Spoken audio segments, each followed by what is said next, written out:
ಕರ್ನಾಟಕದಲ್ಲಿ ಕಾಂಗ್ರೆಸ್ ಪಕ್ಷ ಅಧಿಕಾರಕ್ಕೆ ಬರಲು ಕಾರ್ಯಕರ್ತರ ಹಾಗೂ ಮುಖಂಡರ ಶ್ರಮ ಅಪಾರವಾದದ್ದು.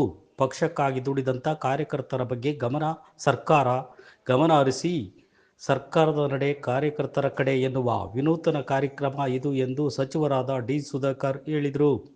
ಶನಿವಾರದಂದು ತಾಲೂಕ್ ಪಂಚಾಯಿತಿ ಆವರಣದಲ್ಲಿ ನಡೆದ ಸರ್ಕಾರದ ನಡೆ ಕಾರ್ಯಕರ್ತರ ಕಡೆ ಎನ್ನುವ ವಿನೂತನ ಕಾರ್ಯಕ್ರಮ ಉದ್ಘಾಟಿಸಿ ಮಾತನಾಡಿ, ಜಿಲ್ಲಾ ಪಂಚಾಯಿತಿ ಹಾಗೂ ತಾಲೂಕ್ ಪಂಚಾಯಿತಿ ಚುನಾವಣೆಯಲ್ಲಿ ಕಾರ್ಯಕರ್ತರು ಒಗ್ಗೂಡಿ ಕಾಂಗ್ರೆಸ್ ಪಕ್ಷವನ್ನು ಬಲಪಡಿಸಿ ಅಧಿಕಾರಕ್ಕೆ ತರುವಲ್ಲಿ ಹಾಗೂ ಕಾರ್ಯಕರ್ತರಿಗೆ ಉತ್ಸಾಹ ತುಂಬುವಲ್ಲಿ ಈ ಒಂದು ಕಾರ್ಯಕ್ರಮ ಯಶಸ್ವಿಯಾಗುತ್ತಿದೆ. ಕಾರ್ಯಕ್ರಮದಲ್ಲಿ ಮಾಜಿ ಸಚಿವರಾದ ಎಚ್ ಆಂಜನೇಯ ಹಾಗೂ ಶಾಸಕರಾದ ಟಿ ರಘುಮೂರ್ತಿ, ಮಾಜಿ ಸಂಸದರಾದ ಬಿಎನ್ ಚಂದ್ರಪ್ಪ, ಜಿಲ್ಲಾ ಕಾಂಗ್ರೆಸ್ ಅಧ್ಯಕ್ಷರಾದ ಎಂಕೆ ತಾಜ್ಪೀರ್, ಜಿಲ್ಲಾ ಗ್ಯಾರಂಟಿ ಸಮಿತಿ ಅಧ್ಯಕ್ಷರಾದ ಶಿವಣ್ಣ, ಜಿಲ್ಲಾ ಮಹಿಳಾ ಅಧ್ಯಕ್ಷರಾದ ಗೀತಾ ನಂದಿನಿಗೌಡ, ನಗರಸಭೆ ಅಧ್ಯಕ್ಷರಾದ ಶ್ರೀಮತಿ ಮಂಜುಳಾ ಪ್ರಸನ್ನಕುಮಾರ್, ಹಿರಿಯ ಮುಖಂಡರಾದ ಟಿ ಪ್ರಭುದೇವ್, ಬ್ಲಾಕ್ ಕಾಂಗ್ರೆಸ್ ಅಧ್ಯಕ್ಷರಾದ ಕೆ ವೀರಭದ್ರಯ್ಯ, ಶಶಿಧರ್, ಗ್ಯಾರಂಟಿ ಸಮಿತಿ ಅಧ್ಯಕ್ಷರಾದ ಗದ್ದಿಗೆ ತಿಪ್ಪೇಸ್ವಾಮಿ ಹಾಗೂ ಕಾಂಗ್ರೆಸ್ ಪಕ್ಷದ ಮುಖಂಡರು ಹಾಗೂ ಕಾರ್ಯಕರ್ತರು ಭಾಗವಹಿಸಿ ಈ ಒಂದು ಕಾರ್ಯಕ್ರಮ ಯಶಸ್ವಿಗೊಳಿಸಿದರು.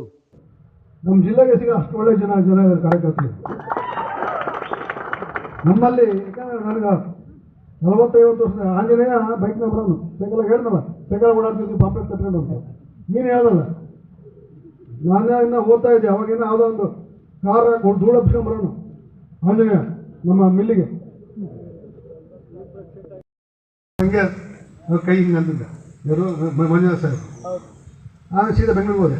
ಬೆಂಗಳೂರು ಹೋಗಿ ಮಂಜುನಾಥ್ ಸಾಹೇಬ್ರನ್ನ ಹಿಂಗೆ ಪಕ್ಷದ ನಿಂತ ಇದು ಯಾಕೆ ರೆಕಾರ್ಡ್ ಮಾಡ್ಕೊಂತಾರಪ್ಪ ಮನೆ